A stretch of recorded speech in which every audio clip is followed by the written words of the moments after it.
I still remember the chilling day I decided to push the limits of adventure, a decision that changed my life forever. It was late January. The air was crisp, and the snow blanketed the slopes of Mount Asheville like a gleaming white quilt. I was with my two best friends, Leo and Ethan, on our annual ski trip. This year, we had decided to challenge ourselves, to go beyond the well-worn trails and venture into the unmarked wilderness. Little did we know, this decision would lead us into a nightmare we could never have imagined. The morning began innocently enough. We were all 24, in the prime of our lives, full of energy and a thirst for excitement. The slopes were alive with skiers and snowboarders, carving their paths down the pristine snow. But for us, the thrill of the marked trails had waned over the years. We craved something dangerous. You know, Ethan said as we sat sipping hot cocoa in the ski lodge, I heard it here is an unmarked trail on the north side of the mountain. They say it's for the pros only. Leo's eyes lit up with excitement. The north side? Isn't that where the old avalanche zone is? Ethan shrugged. Yeah, but it hasn't had any incidents in years. Besides, we're not amateurs. We've got this. I hesitated. There was a knot of unease in my stomach, but I ignored it. I didn't want to be the one to spoil the fun. All right, I said, feigning confidence. Let's do it. We geared up, excitement buzzing between us like electricity. As we rode the lift to the summit, the air grew colder and thinner. The marked trails were behind us now, and the only sound was the whisper of the wind and the creak of the lift's cables. At the summit, we disembarked, and Ethan led us to a barely visible trailhead marked with an old, weathered sign that read, Danger, Unmarked Terrain. Leo grinned. Looks inviting. We set off, carving our way through untouched snow. The trees grew denser, their skeletal branches reaching out like twisted fingers. At first, it was exhilarating. The snow was powdery and perfect, and the silence of the wilderness was oddly soothing. But as we descended further, the terrain grew steeper, and the trees seemed to close in around us. After about an hour, we paused to catch our breath. How much further does this go? I asked, my voice muffled by my scarf. Ethan pulled out his map, which was more of a rough sketch than a reliable guide. Not much farther. We'll hit the main trail again soon.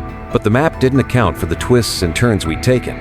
As we pushed on, the terrain became almost vertical in some places, forcing us to navigate carefully. Then, as if out of nowhere, we hit a dropa sheer cliff masked by the snow. Leo stopped just in time, his skis teetering on the edge. Whoa, he exclaimed, his face pale. That was close. We peered over the edge. The drop was at least 30 feet, leading to a rocky, snow-covered ledge below. We can't go back, Ethan said, his tone uneasy. It's too steep to climb. So we jump? Leo asked, half joking. Ethan nodded grimly. It's our only option. We just have to land right. One by one, we jumped. My heart pounded as I launched myself off the edge, the cold air slicing past me. I hit the ledge hard, the impact jarring but manageable. Ethan and Leo landed moments later, both unscathed. But as we looked around, it became clear that we were lost. The landscape was unrecognizable, a labyrinth of trees and snow with no discernible path. The sun was beginning to dip below the horizon, casting long shadows that seemed to dance ominously. We need to find shelter, I said, trying to keep the panic from my voice. We trudged on, the snow crunching under our boots. Just as the last light faded, we spotted a structure in the distance, a cabin, partially hidden by the trees. Relief washed over us. Finally, Leo said, his voice trembling with exhaustion. We approached the cabin cautiously. It was old and weathered, with broken windows and a sagging roof. The door creaked loudly as Ethan pushed it open. Inside, it was dark and cold, but it offered some semblance of safety. There was a fireplace, a rickety table, and a few chairs, all covered in a thick layer of dust. This will do, Ethan said, dropping his pack. Let's get a fire going. Leo and I gathered what little dry wood we could find while Ethan worked on starting a fire. Soon, the cabin was bathed in the warm glow of the flames. For a moment, we felt safe, but then came the noises. At first, it was faint as soft scraping sound, like branches brushing against the cabin walls. We dismissed it as the wind, but as the night wore on, the noises grew louder and more distinct. Footsteps. Slow, deliberate footsteps circling the cabin. Did you hear that? I whispered, my heart pounding. Leo nodded, his face pale. It's probably just an animal, but deep down, we all knew it wasn't. Suddenly, there was a loud bang on the door. We froze, the fire casting flickering shadows on the walls. Ethan grabbed a fireplace poker, holding it like a weapon. "Who's there?" he called out, his voice trembling. There was no answer, just more banging. And then, the door began to creak open on its own. A gust of icy wind blew in, extinguishing the fire. We were plunged into darkness. In the dim moonlight, we could make out a figure standing in the doorway. It was tall and cloaked in shadows, its face obscured. My blood ran cold as it stepped inside, its movements unnaturally jerky. "Run!" I shouted, grabbing Leo and Ethan. We bolted out the back door, into the freezing night. The figure didn't follow, but the sound of its footsteps echoed behind us. We ran blindly through the forest, the cold air burning our lungs.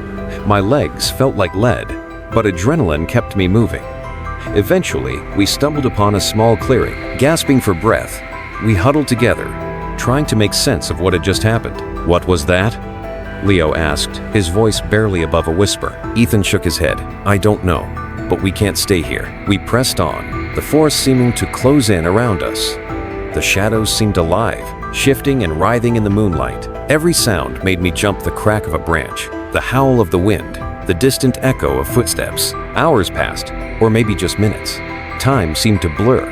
Just when I thought we couldn't go any further, we stumbled upon a road. Relief flooded through me as I saw headlights in the distance. We flagged down the car, a battered pickup truck driven by an elderly man. He looked at us with a mix of concern and confusion as we climbed in, shivering and pale. "What happened to you boys?" he asked, his voice tinged with worry. We didn't know how to answer. How could we explain what we'd seen? Instead, we sat in silence as he drove us back to the lodge. When we finally returned, it was as if we'd emerged from another world. The warmth of the lodge, the chatter of other skiers, the glow of the fireplace, it all felt surreal. To this day, I don't know what we encountered in that cabin, but I do know one thing: I'll never venture off the marked trails again.